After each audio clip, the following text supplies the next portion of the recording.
खूप स्वागत आहे। छत्रपती संभाजीनगर लोकसभा 2024 ची निवडणूक जाहीर झालेली आहे आणि सर्वप्रथम आपले जे मागचे खासदार होते जलील साहेब यांना त्यांच्या पक्षातर्फे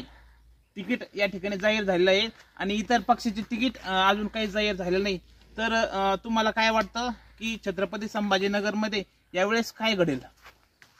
परिस्थिती कशी आहे आता, गेल्या वेळेला जेव्हा निवडणूक झाली 2019 ला,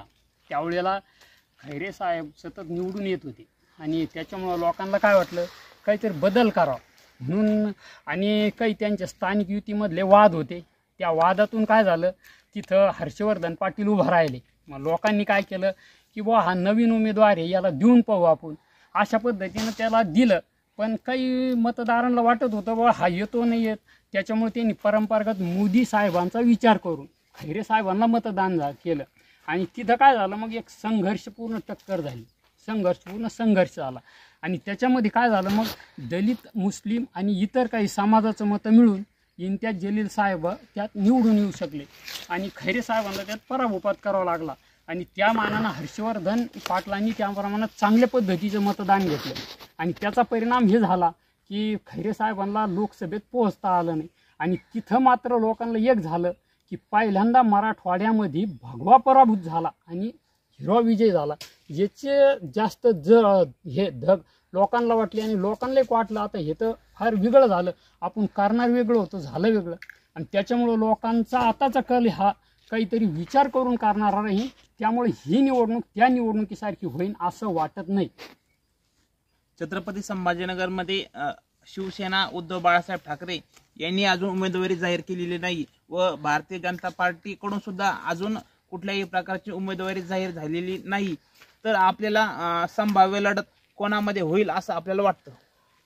तिथं आज परिस्थिती अशी का तिथल्या ज्यावेळेला आपण विधानसभेचा विचार केला त्याच्यानंतर झालेल्या, तर त्यावेळेला लोकांना एवढं हे झालं की आपण जे मतदान केलं ते कुठेतरी आपण चुकलो ह्या दृष्टीने त्यांनी मतदान केलं। तर त्यावेळेला वैजापूर मतदारसंघातून सेनेचा उमेदवार 60,000 मतांना आला, गंगापूरमधून भाजपचा उमेदवार 35,000 आला आणि कन्नडमध्ये सुद्धा हर्षवर्धन पाटलाचा तिथं जोर असतानाही त्यांना सुद्धा पराभव पत्करावा लागला, तिथं सुद्धा सेनेचा आला आणि विशेष म्हणजे त्याचा परिणाम जिल्ह्यावर एवढा झाला का जिल्ह्यातून सगळेच्या सगळे 9चे 9 उमेदवार हे महायुतीचे म्हणजे भाजप सेना युतीचे विजय झाले। त्याचं कारण हे होतं की केवळ एक MIM तिथं निवडून आला म्हणून त्याची रिॲक्शन एवढी झाली का लोकांनी उमेदवार न पाहता डायरेक्ट पक्ष पाहिला। कारण होतं काय की ज्यावेळेला असं काही घडतं त्यावेळेला काय होतं की इथं पहिल्यापासून म्हणजे 1900 जशी सेना आली तेव्हा आपल्याला एवढं कळत नव्हतं, पण आपण पेपरमध्ये वाचतो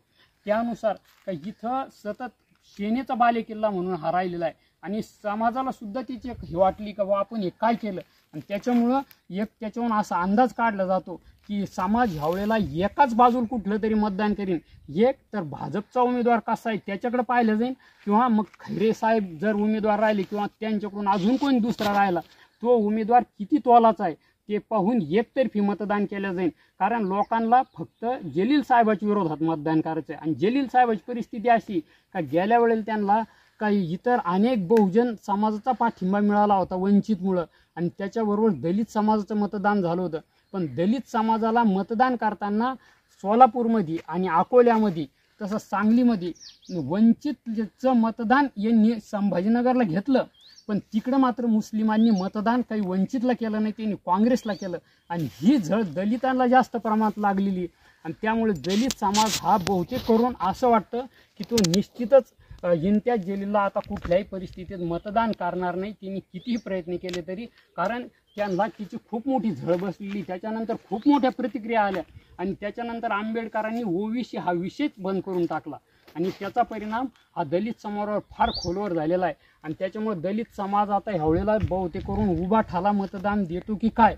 हे सांगता येत नाही। त्यांचं मतदान जिकडं जाईल तो उमेदवार तिथं निश्चित प्रमाणे विजय होणार। की छत्रपती संभाजीनगर मध्ये यावेळेस जलील साहेबाची वाट अवघड आहे असं तुम्हाला असं वाटतं का? हा, त्यांची वाट फार प्रमाणात अवघड आहे।